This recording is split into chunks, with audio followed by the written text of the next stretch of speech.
Hello everyone, this is a follow-up to my video that I did a few days ago.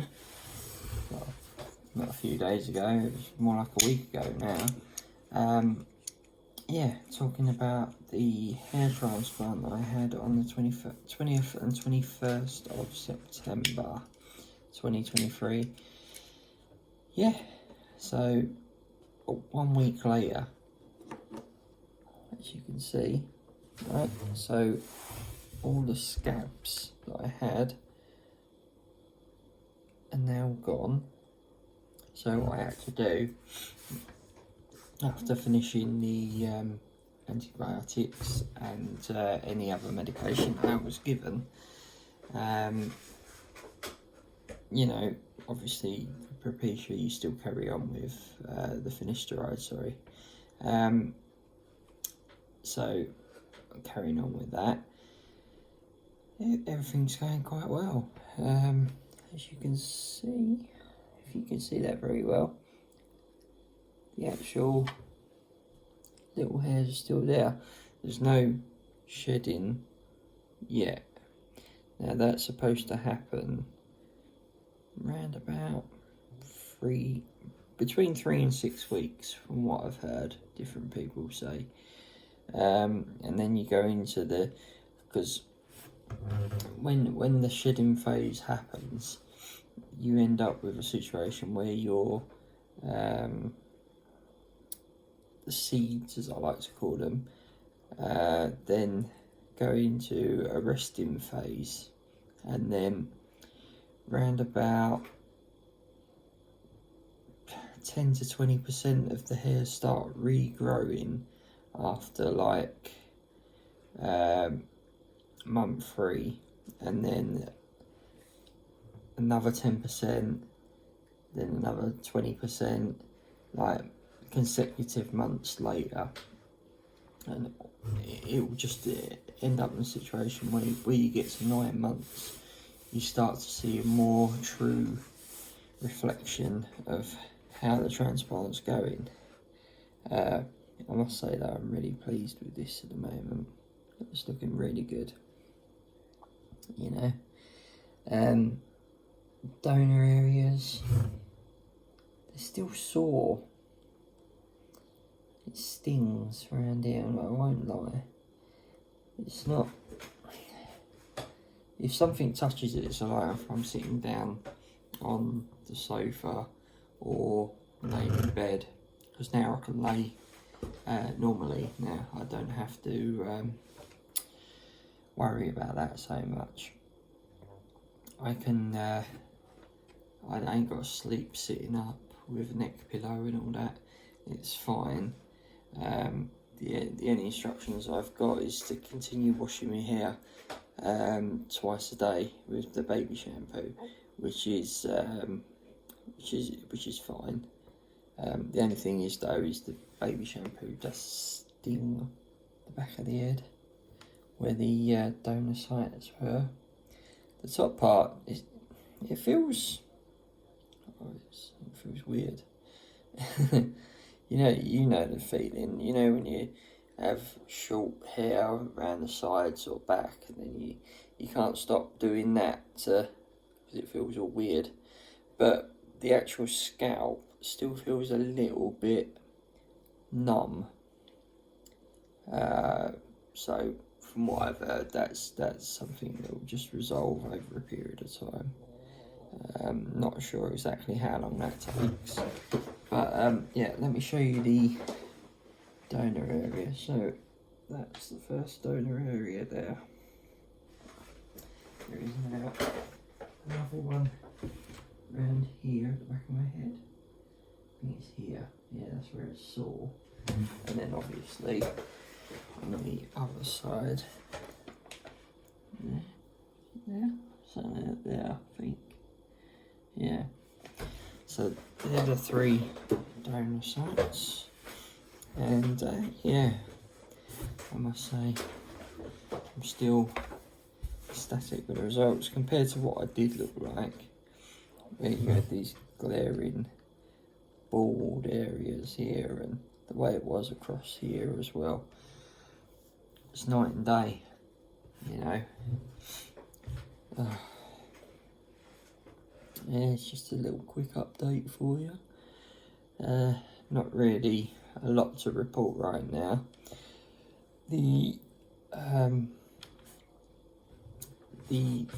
Still 8 to 14 days. It says carry on with the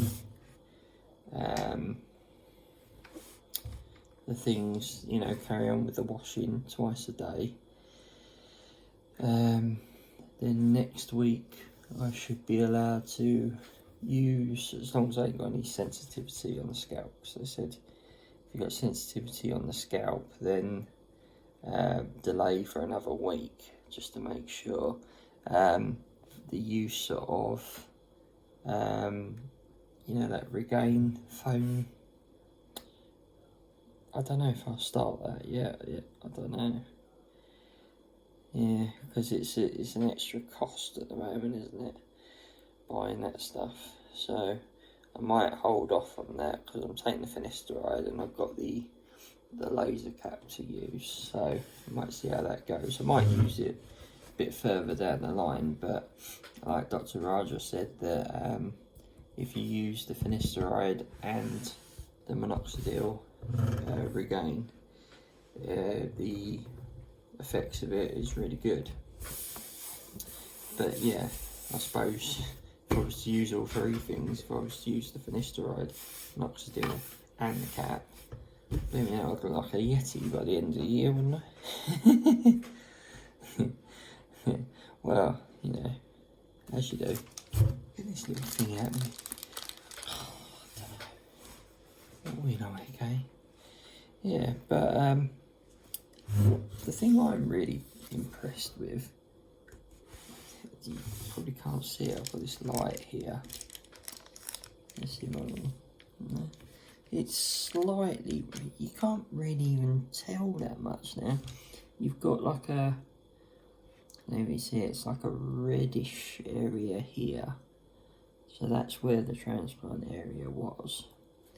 Right, and then this bit here, as you can see, is my normal coloured scalp there, yeah.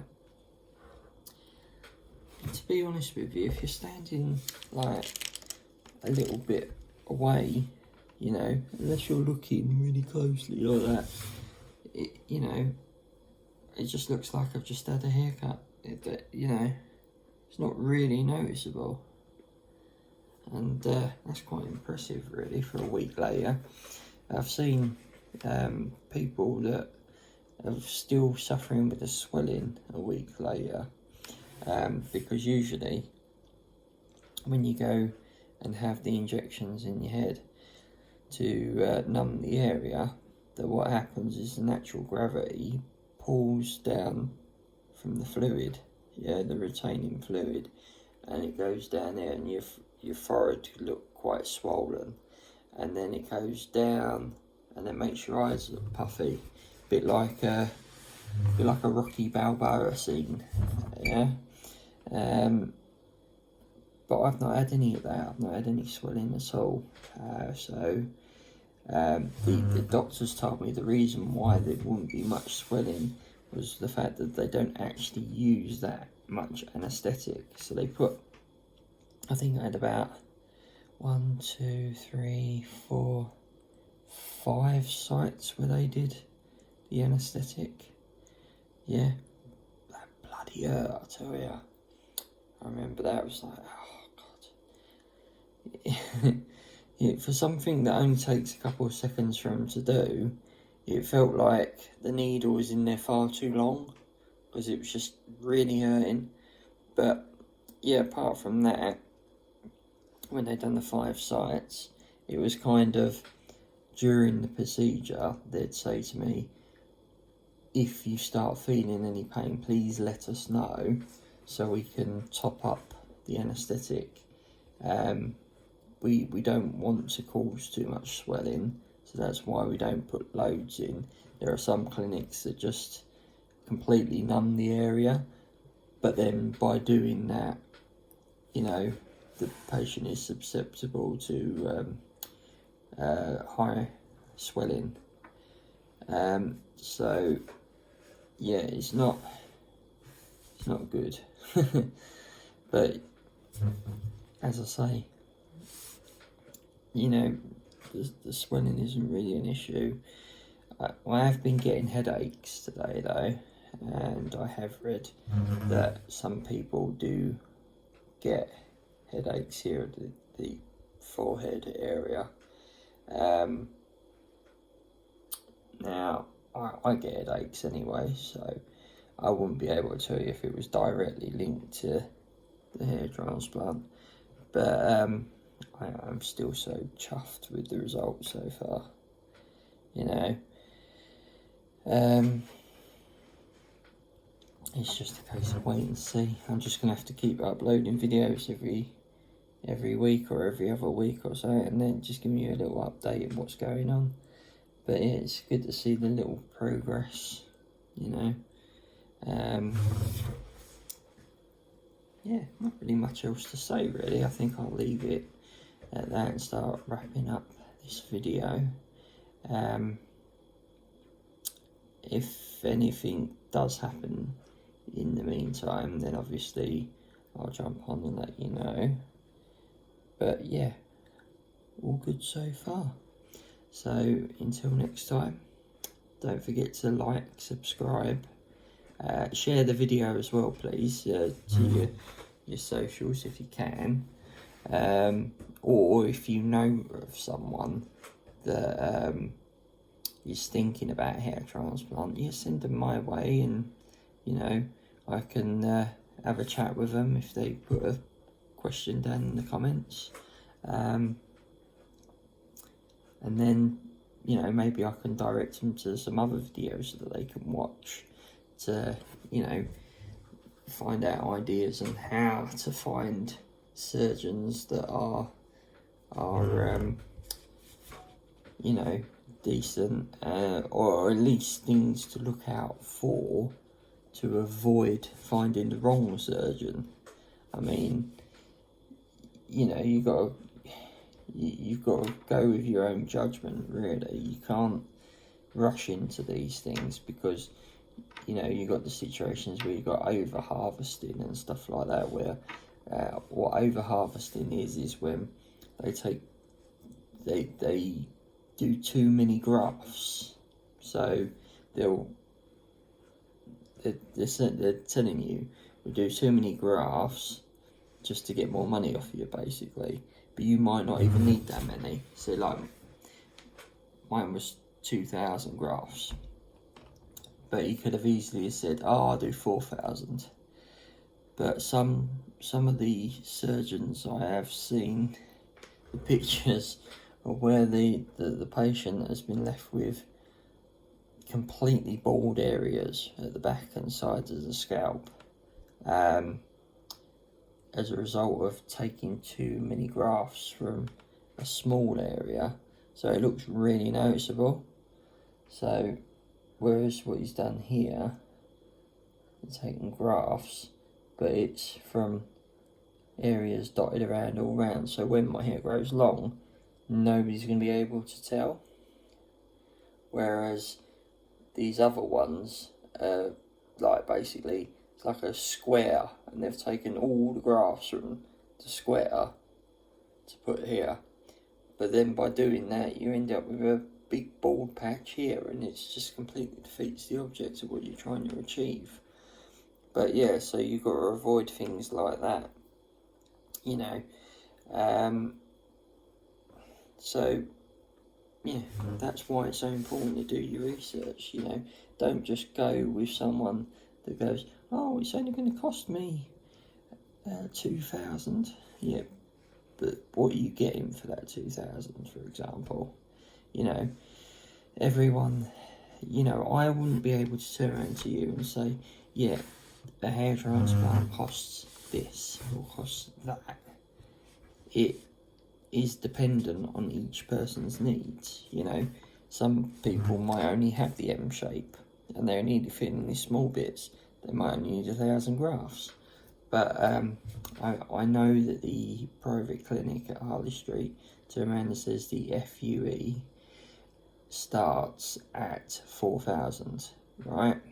So it goes up from there. So I don't know how many grafts 4,000 £4,000 is. I forgot to mention in my other videos, if you want to have a consultation with the private clinic, what they did with me was you pay £100 for the consultation. You go to the consultation, and if you decide to go with the procedure, that £100 counts towards the total cost. So I know, say it's 4,000 as an example. You've already paid 100, so the remaining balance would obviously then be the 39,000. 39,000, bloody hell. Oh dear. Oh, and I'm an accountant. Brilliant. 3,900 and £3,900. Golden Bennett, what is the matter with me? It's late night, that's what it is. I'm blaming the time. It is currently 5 to 1. Okay.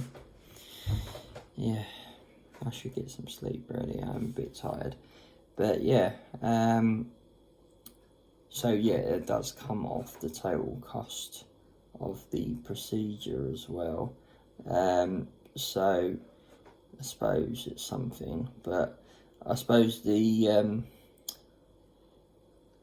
know, like as I said, the things that I'd heard about the surgeons there, there's several different surgeons that I've not met, but they do have really good reviews on that, you know, the Trusted Reviews website. You can go on there and have a look. Also Instagram, they've got their own page on Instagram, so you can check out the before and afters on there. Yeah, so basically, and Dr. Raja's got his own website as well, so you can contact him directly through there as well. So that's another thing, and that's something that I can add into the description down below. So if you do want to speak to him or find out more information, yeah, there's nothing to lose really, is there? You just go there, have a word with him, and if you're really thinking about it, then yeah, I can't rate him highly enough. You know, you can see the results for yourself, you know. I mean, I do these videos, basically, I don't script these videos, I basically just ramble on for 20 minutes, 18 minutes now we're at, and I just give you an honest assessment of my experience, and that's all I can do. So at the end of the day, it's up to you. It really is up to you, but just please do your research, because it's an important thing for a lot of people. I mean, if everyone didn't really care about their hair, we wouldn't be talking about hair transplants, but it obviously means a lot to a lot of people. So, you know, that's why we do it. So, yeah. I'll wrap this up now. So, please, obviously, do share and like this video. And, yeah, any questions in the comments. And I'll speak again to you soon. Okay? Thank you for watching. Bye.